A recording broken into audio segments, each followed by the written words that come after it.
السلام عليكم، ازيكم عاملين ايه؟ يا رب دايما تكونوا في احسن حال.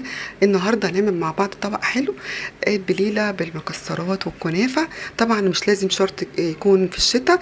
الطبق ده حلو، بيبقى ممكن تاكليه ساقع كمان. مفيد جدا ومغذي. طبعا عارفين فوائد القمح البليله حلوه جدا. زي ما انتم شايفين شكله شهي جدا وجميل. يلا بينا نسمي الله. ولو لسه مكملين معايا لغايه دلوقتي، اتمنى تجربوا الفيديو، تكملوا الفيديو للاخر. هو فيديو بسيط جدا وسريع، مش طويل ومش طول عليكي. نصلي على سيدنا محمد ونقول بسم الله. انا هنا جبت معايا طاسه. طبعا هحط بقى، جايبه عندي شويه كنافه كده مفرزاهم في الفريزر. هفككهم كده. مش هاخد طبعا كل الكميه دي. انا عامله ربع كيلو من قمح البليله ولتر حليب. يعني مش محتاجه كل الكنافه دي. وطبعا مش كل اللي موجودين في البيت بيحبوا الكنافه البليله بالكنافه.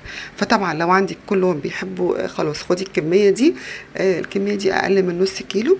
تمام. انا فرقتها كويس جدا بايديا، لان طبعا كانت موجوده في الفريزر. فسهله ان هي تتفرك كده، او بالسكينه على البلانشه تقطعيها بالسكينه.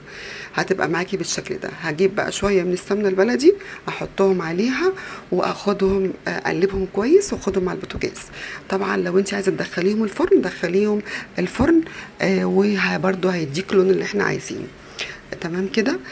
طبعا لسه ما يعرفنيش، انا اسمي سولا ودي قناتي سولا صلاحي. اتمنى تاخدوا فيها جوله. وطبعا اللي ما اشتركش في القناه يشترك في القناه. ده طبعا وجوده يشرفني. وطبعا انا مش هكبر الا بيكم. واي كومنت منكم بيشجعني على الاستمرار وبيديني حافز. واي حاجه ان شاء الله تحبوا نعملها مع بعض اكتبوا لي في الكومنتات. طبعا كومنتاتكم بتساعدني جدا. انا هنا معايا لتر من الحليب، ومعايا شويه لبن كده واخداهم في بولة صغيرة، ومعايا 3 معالق من النشا. تمام كده.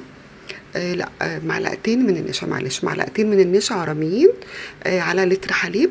وطبعا لتر الحليب عندي هنا دافي، غليته ودافي، مش مشكلة حتى لو ساقع عندك، مفيش اي مشكلة. انا هي طبعا نقعت القمح بمية سخنة، وبعد كده سلقته زي ما انتم شايفين لغاية ما الحباية اتفتحت بالشكل اللي انتم شايفينه ده. تمام كده. هاخد بقى لتر الحليب واضيفه على القمح بتاع البليله. وهستنى لغايه لما الحليب بتاعي يغلي. طبعا هحط بقى السكر طبعا ده على حسب مذاقك انتي. انا حطيت 6 معالق من السكر. بالنسبه لي انا وبالنسبه للموجودين في البيت، السكر ده كده بالنسبه لنا حلو جدا. انتي بقى على حسب تذوقك انتي للسكر ضيفي السكر زي ما تحبي. تمام كده. هقلب كويس السكر، وبعد كده هسيبه يغلي. ابتدي يخش في الغليان كده. هحط بقى كده معايا معلقتين من القشطه اللي احنا بنشيلها من على وش اللبن. انا بشيلها في الفريزر. خدت كده معلقتين حلوين وادوبهم في الحليب مع البليله كده. وهجيب باكوين من الفانيليا واحطهم على البليله بتاعتي، بتديها نكهه حلوه وجميله. تمام كده. هبتدي بقى اضيف النشا واقلب كويس. طول ما انا واقفه لازم اقلب، ما اسيبش البليله وامشي واسيبها اقول لما تتقل. لا، لازم نقلب فيها باستمرار علشان النشا عندي ما تكلكعش، لغايه ما احس بالقوام تقل كده معايا. والقوام اللي انا عايزاه خلاص، النشا خدت يعني استوت معايا كده وغلت التقل اللي انا عايزاه. يبقى كده خلاص البليله بتاعتي خلاص كده جاهزه معايا. نجيب بقى البولات او الاطباق اللي احنا هنغرف فيها البليله. انا حطيت طبقه من الكنافه تحت. وبعد كده هجيب اغرف البليله في البوله اللي انا هحط فيها. تمام كده. البليله عايزه اقول لكم طعمها حلو جدا، والسكر اللي انا حطيته مظبوط. وطبعا طبقه الكنافه من تحت مع البليله.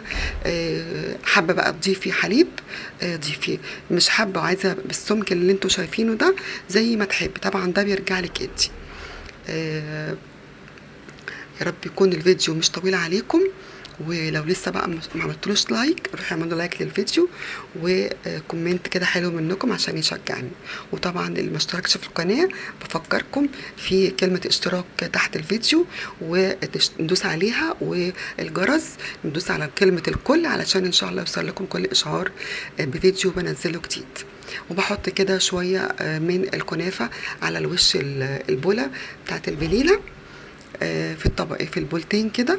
اللي مش حابب يحط كنافه على الوش ما يحطش. بس عايزه اقول لك الكنافه بتشرب اللبن. يعني انت بقى بعد كده ممكن تحطي شويه لبن كده صغيرين سخنين في الطبق، وتقلبي بقى كده وتاكلي بألف هنا. اللي حابب يحط مكسرات يحط، واللي مش حابب ما يحطش. انا حطيت على الوش كده شويه مكسرات، يعني كان سوداني مفروم مع جوز الهند وشويه زبيب على الوش. وكده يبقى الطبق بتاعنا جاهز. طبق البليله تحفه جدا وجميل. طبعا بنشتريه بره غالي جدا من عند ملكي بتاع اللبن، الرز بلبن، واللي بيبيعوا البليله طبعا. والناس اللي بتبقى في الشارع انصحكم ما تجيبوش منهم. البليله تبقاش حلوه خالص. وطبعا انت عاملاها بنظافه وحطاها لها لبن، وعارفه انت عاملاها ازاي. اتمنى يكون الفيديو عجبكم. اشوفكم على خير ان شاء الله في فيديو جديد، وفي رعايه الله. مع الف سلامه.